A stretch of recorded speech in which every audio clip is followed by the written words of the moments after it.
और हमारे साथ हमारे दो सहयोगी भी लाइव जुड़ रहे हैं, उनका भी रुख कर लेते हैं। हमारे साथ दीपक चौमू से जुड़े हैं, तो वहीं सिरोही से हमारे साथ हमारे सहयोगी जुड़े हुए हैं और उन दोनों का रुख कर लेते हैं।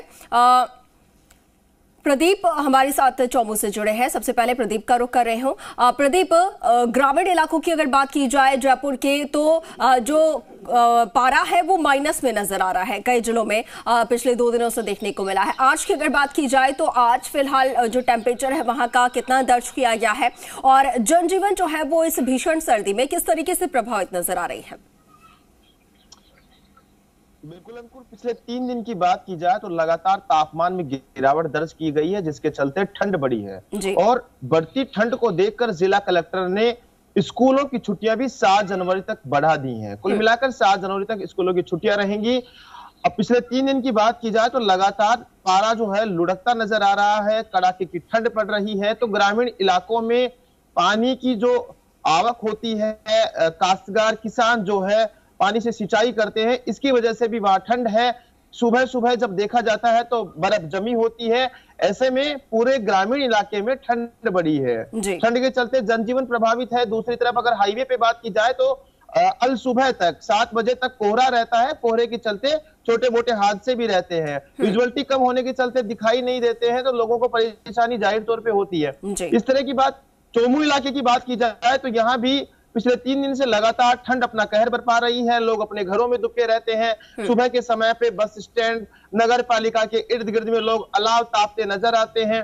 वहीं जोबनेर की बात की जाए तो वहां माइनस में पारा दर्ज किया गया है, इसलिए वहां बर्फ जम जाती है। सीकर में भी ये इस तरह के हालात होते हैं। कुल मिलाकर लगातार जो पारा है वो लुढ़क रहा है और हाड़ कपाने वाली सर्दी है वो अपना सितम ढा रही है। अंकुर जी बिल्कुल बिल्कुल प्रदीप, भीषण सर्दी है और उसकी वजह से लोग जो है वो घरों में दुबके नजर आ रहे हैं। और सिरोही का रुख कर रहे हैं। सिरोही से भी हमारे सहयोगी साकेत हमारे साथ लाइव जुड़े हैं।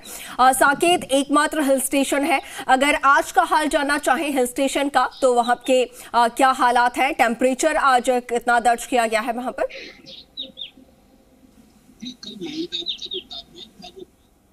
लेकिन आज थोड़ी सी माउंट आबू में सर्दी से राहत देखी जा रही है। हालांकि जमाव बिंदु से नीचे आज भी पारा है। आज का जो न्यूनतम तापमान है वो -1 डिग्री है। पिछले कई दिनों से पड़ रही तेज सर्दी से यहाँ आम जनजीवन जरूर प्रभावित हुआ है। जो बाजार है वो देरी से खुलने लगे हैं और रात्रि में भी जल्दी ही बाजार बंद होने लगे हैं। लेकिन जो देश भर से सैलानी आ रहे हैं वो इस सर्दी का आनंद ले रहे हैं। उधर तेज सर्दी के चलते जिला कलेक्टर ने भी स्कूलों की जो छुट्टियां है वो बढ़ा दी है। 6 और 7 तारीख को यहाँ पर स्कूलों में अवकाश कर दिया है। जो पहली क्लास से 8वीं क्लास तक रहेगा। वही माउंट आबू के जो विद्यालय हैं वहाँ पर पहली क्लास से और 12वीं क्लास तक के विद्यालयों में अवकाश रहेगा, क्योंकि तेज सर्दी है और तेज सर्दी के अंदर बच्चे परेशान नहीं हो, उसको लेकर जिला कलेक्टर ने ये आदेश जारी किए हैं। वहीं यहाँ जिनके घर पर आवास नहीं है, रहने की व्यवस्था नहीं है, उनको रैन बसेरों की व्यवस्था की गई है। और माउंट आबू में तेज सर्दी से बचने के लिए लोग अलाव जला रहे हैं। दिन में भी यहाँ पर लोगों को अलाव जलाकर सर्दी से बचते हुए देखा जा सकता है। जी बिल्कुल साकेत, सर्दी से बचने के लिए लोग काफी जतन करते हुए नजर आ रहे हैं। गर्म कपड़े हो गए या फिर अलाव का सहारा लेना हुआ, तो तमाम तरीके के जतन यहाँ पर किए जा रहे हैं। प्रदीप, कलेक्टर्स की तरफ से, प्रशासन की तरफ से सर्दी को देखते हुए छुट्टियां यहां पर घोषित की गई हैं। 7 जनवरी तक छुट्टियां होंगी। लेकिन अगर बात की जाए जो लोग बेघर हैं और या फिर जिनके पास रहने के लिए घर नहीं है, उनके रहने के लिए क्या कुछ व्यवस्थाएं वहां पर की गई हैं चौमू में? बिल्कुल अंकुर, जिस तरीके से यहाँ रैन बसेरे बनाए गए हैं, नगर पालिका में रैन बसेरा बनाया गया है, ताकि क्योंकि ये हाईवे का इलाका है और आमतौर पे लोग यहाँ जयपुर से बीकानेर, हनुमानगढ़, गंगानगर यात्रा करते हैं। कुछ लोगों को जब व्हीकल नहीं मिल पाते हैं तो वे अपने गंतव्य तक नहीं पहुंच पाते हैं। ऐसे में रैन बसेरे बनाए गए हैं जहाँ तमाम व्यवस्थाएं नगर पालिका की ओर से की गई है, ताकि किसी भी व्यक्ति को कोई परेशानी नहीं हो। क्योंकि जिस तरह की कड़ाके की ठंड है उससे जनजीवन तो अस्त व्यस्त है, लेकिन फिर भी जहां लोगों को जाना है वे अपने जगह पे जाएंगे, रुकना है तो रुकेंगे। इसलिए उनके लिए तमाम व्यवस्थाएं की गई हैं। कुल मिला के कोई भी व्यक्ति परेशान नहीं हो, इसके लिए जिस तरह से स्वायत्त संस्थान, नगर पालिका, नगर निगम, नगर परिषद जो है वो इस तरह के रैन बसेरे को संचालन करती है। अंकुर जी बिल्कुल। साकेत, एकमात्र हिल स्टेशन है माउंट आबू, और ऐसे में जो सर्दियां हैं जिस तरीके से लगातार बढ़ती जाती हैं, ऐसे में जो सैलानी हैं उनकी संख्या भी बढ़ती हुई नजर आती है। तो फिलहाल अगर इस सिनेरियो से देखा जाए तो पर्यटकों की कितनी संख्या में रोज वहां पर पर्यटक जो है वो पहुंच रहे हैं?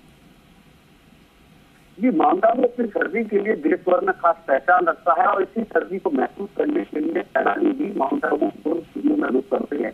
यहाँ लगातार माउंट आबू में सैलानियों के आने का सिलसिला लगातार जारी है।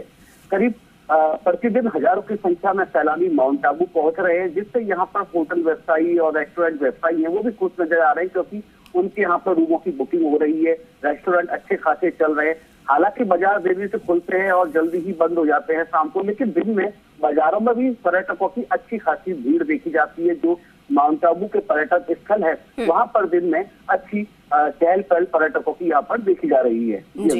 जी, चलिए प्रदीप और साकेत, आप दोनों का बहुत शुक्रिया हमारे साथ जुड़ने के लिए और तमाम जानकारी के लिए।